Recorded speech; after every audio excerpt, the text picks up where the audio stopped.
What's up, folks? With nothing better to do. This is your boy Xilla Valentine, Blogzilla, here with my guy Kareem Biggs Burke. What's going on, man? How you doing? Everything good, man. Thanks for having me. Thank you for coming through. I saw you last time at the pop-up shop you guys did, recreated D&D Studios, putting all those pieces together. It must have brought you back down memory lane.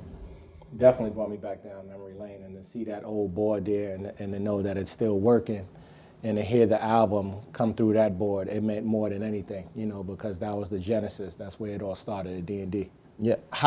Where they find the board? Was it still there? Who had it? Doug Grammer, so one of the original owners, he said that he had only one thing left from D&D, and it just happened to be the board that we recorded the bulk of the album. And that board was actually the one that Premier used as well. So half of Premier's career was recorded on that board. The same MPC, the same, the drum machines. We had everything there. Life before digital.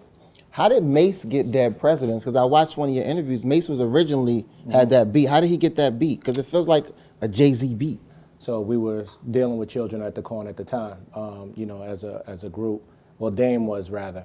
So Mace got the beat, through that, and Ski.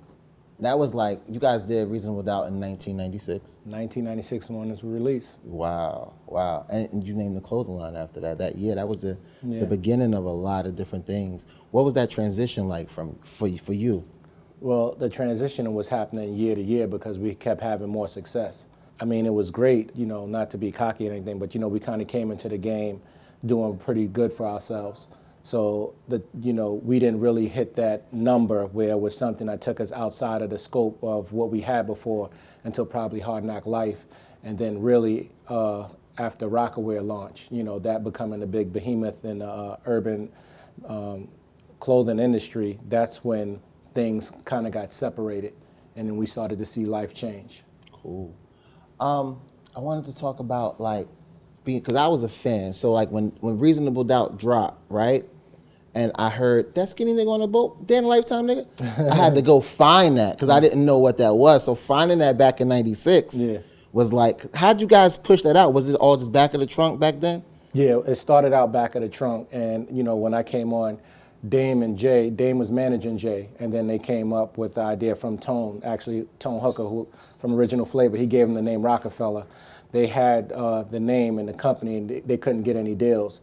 I came on as I guess a role manager, you could say, but really from a support level, and I would just help bring the lifestyle to whatever we doing, the videos, bringing girls, bringing champagne, bringing the cars through, and things like that. And once we solidified the deal, when they asked me to become a part of the company, then that's when we did everything ourselves. Yeah. But it was selling tapes out the trunk. That ownership propelled Jay up to another level. And actually, recently, Future said that people weren't talking about Jay back then, but I feel like they were. Yeah, because I remember having those conversations. I heard that statement too. I'm not sure. I don't know how old he is or how familiar he was with what happened back then, because I think actually he mentioned something saying that Jay didn't get the notoriety until Pac and Biggie died. Actually, we went gold and sold 500,000 records independent with an 80-20 deal before that happened, because if you look back at it, actually Biggie was in Dead Presidents. Biggie was in Ain't No in Miami in the video. So we already had the success, you know what I'm saying? Yeah. So it was, afterwards when they passed, we had more success because we started dropping albums every year, but that's not what propelled it at all. And the conversation really was, who's the best MC? Yeah. Biggie, Jay-Z, or Nas? That really was the conversation. Yeah, exactly. Yeah. But hip-hop was in a bubble back then, too, if you think about it. It was like New York you couldn't come into New York or leave New York. Like, we would laugh at the Southern people. Not that they weren't dope, we just didn't know any better back then, as a fan. Well, there was people that we loved. There was UGK, right? There was Outkast, and they had their finger on the pulse as well. So there was people that we respected highly, at that time. Of course, Scarface, and artists like that. So even though the bulk of the music was coming out of New York, and then, the West Coast, it started to really be on the rise, having more than just, with Dr. Dre and them, other artists coming out on top of that. But the South, they did have some really artists who etched their name in history. And you guys sprinkled the music down there too back then. You guys would do shows down there, sell Yeah, product yeah. I down there. mean, even before, you know, we dropped the album, we was on the road. So, you know, you hit that Chitlin circuit, and, you know, I talk about it all the time when Jay used to open up for Illinois Scratch and, you know, have 10 or 15 people there, but everybody had their hand up going crazy. So Jay put in that work. Yeah. And you got the quotes on the shirts. Yeah. Dead Presidents. When you guys dropped Dead Presidents Part 1, what was that like? And then why'd you guys go back and redo it? That was actually my idea. We was in the truck one day, me and Jay, and he had these lyrics for another song. And I was like, yo, just put it to the same beat because it sounds so ill. And he was rapping over it in the car. That's the song, you know, the beat he was rapping to. And I was like, just put it to that, you know. But then it was so crazy, and at that time, to us, it was so much better than Part 1. And people already knew about it because Part 1 was already a single. We was like, let's just drop this on the album to give them something new. Yeah. It's funny now because now everybody wants to go back to Part 1, me, myself, you know. Yeah. So I just found it the other day as well, and I've been listening to it a lot. That's why I'm in a Dead President's mood right now. I got a question that, like I said, I'm a fan. It was a freestyle you guys dropped called Dead or Alive, and it was Yeah. like a pop disc. Yeah. And it went out and it came back and no one ever, like, why'd they pull that back? We just wanted to kind of just give him his respect. You know, Pac died, and it was something that we was looking forward to once he mentioned Jay's name, and that it was a battle that, you know, we were, you know, like I said, the cockiness, and we didn't think anybody can really deal with us on that level, music or the streets, and we was ready for that. So Jay, he had that, you know, in the cut. It was actually a song that we did at the Apollo, the full Pac disc, with Biggie on stage.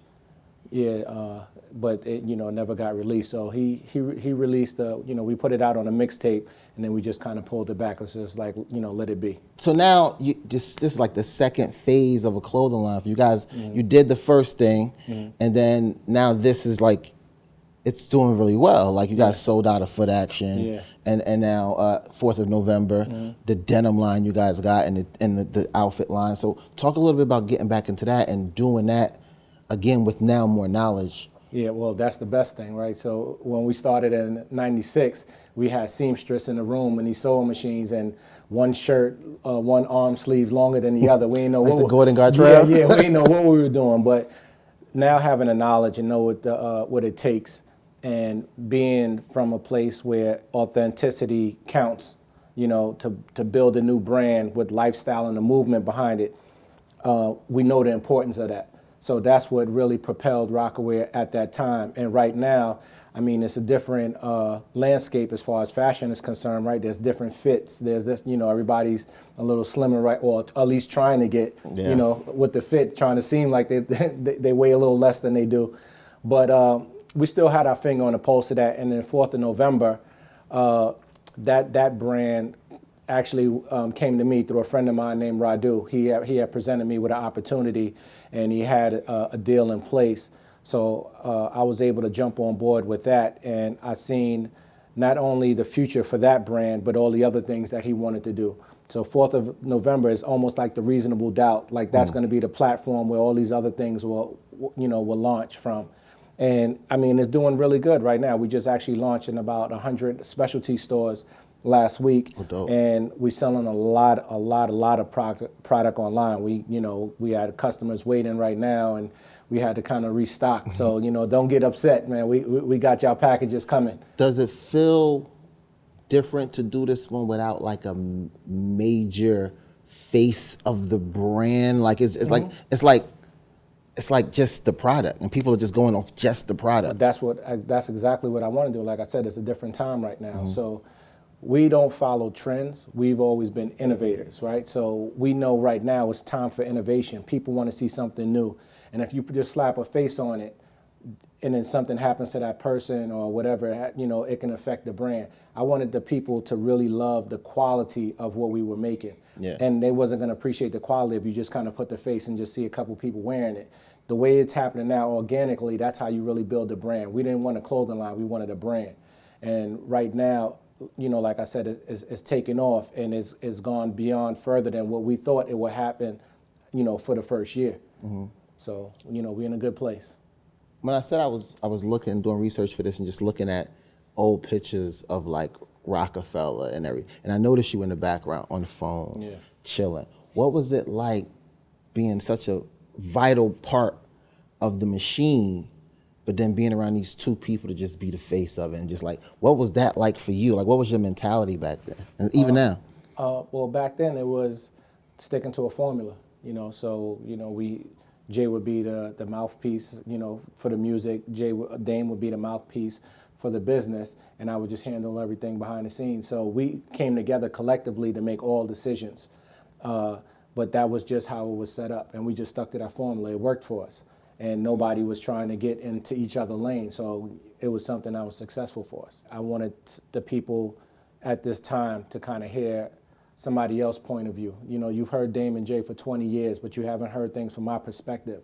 And I had a different way that I wanted to launch the 20th year anniversary, and I wanted to do that with these visual capsules. So I wanted to take the lyrics from the songs and then give them visuals and then put them on clothes that, people could kind of take away from and kind of have it as a collector's edition. So going back to what we just did 2 weeks ago, when we had 21 pop-up shops around the country, all in the same day. Wow. So it was actually 14 different stores, but some had more doors. So each store had their own song. So we wanted to do something like that. So in case people love, Brooklyn Finest, they had to go to Woodstack in Brooklyn, and if they wanted Feeling It, they had to go to Concepts in Manhattan or Boston, and the Evils, they had to go to Armenier in Atlanta, or and Can't Knock the Hustle and Social Status. So we wanted to do something like that because it's all about innovation right now. We didn't want to do something that everybody else is doing, and I was happy to really come together with my partner and my brother, Emery Vegas Jones, to do something like that. So we executive produced the project.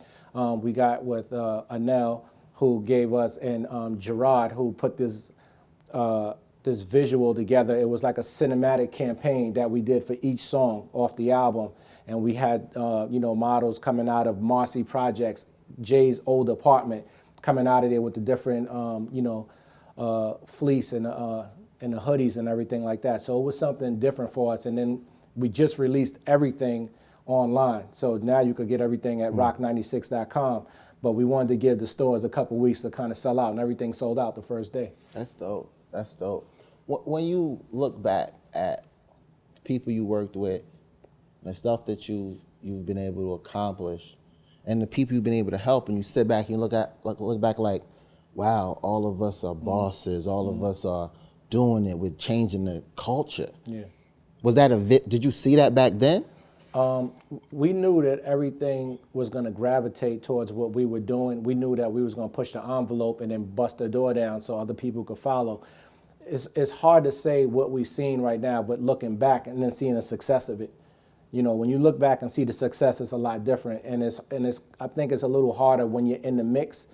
When you could kind of stand back and then look from the outside looking in, you get a different view from them being on the inside. And I think sometimes being on the inside, you don't appreciate it as much. So this time, that went by, and for me to, kind of take a break and to pause off of certain things that I was doing and then to come back, I think I appreciate it a lot more because I see with the fans, with the consumers, how much it helped them. As guys are telling me, yo, somebody died in my family and this album helped me get through it, or people who's vice presidents of companies saying, I remember I didn't know what to do and you guys were selling music out your trunk, and I interviewed you and I was selling books and you said to keep at it, and I took your formula and I emulated it, and I'm the vice president of this company. So to hear things like that is one thing, to know that we had a family tree and there's a lot of artists that grew from it, but then it's another family tree where all these interns now are execs at all these different companies, and that all came from us too. I've enjoyed seeing what you've been able to accomplish, and then listening and studying is like, okay. Big really did it first, and then Jay put it into a verse.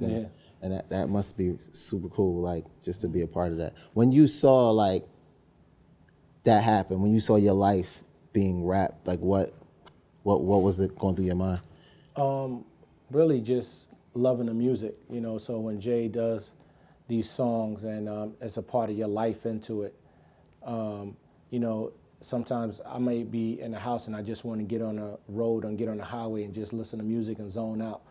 It's really just appreciating it really by myself or for my, you know, it wasn't really something that I kind of go out and like, oh yeah, look, yo guys, that's me. Yeah. I was never, you know, that person. You know, when I talk about it now, I mean, yeah, it's a part of me in that music. It's also a part of Emory Jones in that music. It's a part of Tata in that music. So it was all of us that gave something, and that was a part of that lifestyle that Jay put on a broader spectrum for everybody else to be a part of. But it's not just me by myself, you know. Yeah. So we're gonna get some new information coming up. You got 4th of November. Yeah. You got 1996. 1996. Yeah. And a bunch of other stuff coming up. Yeah, so, you know, got Instagram at Roc96, at the Roc96, and at 4th of November, and also the websites, roc96.com and at 4thofnovember.com.